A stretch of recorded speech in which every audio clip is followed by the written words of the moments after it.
How to send money from Saudi to the Philippines using STCPay to GCash. Download and install the STCPay app. Here's the STCPay dashboard. Click International Transfer. To transfer to GCash, let's click Add a new recipient. Enter your recipient's full name. Add your relationship with the recipient here. Select your country. I'll select the Philippines here. Choose your delivery option. Select Transfer to Mobile Wallet here.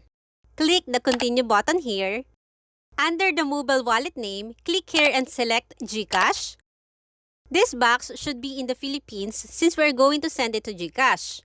Enter the 10-digit mobile number of your recipient without the number 0 in the beginning. Click here and select the purpose of your transaction. I'll select Savings or Investments. Click Continue. You can answer this question here or ignore it and just click Continue.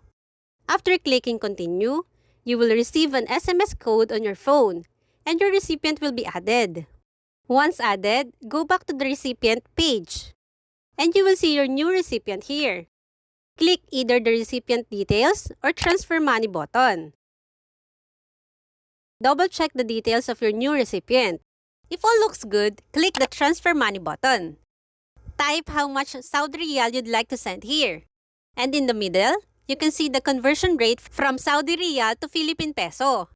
Click the Include Transfer Fee button so you can see the exact amount that your recipient will be getting before you click the Send button. Select the purpose of your transfer. Click here to agree with the terms and conditions. And then click the Continue button to start sending the money to your recipient.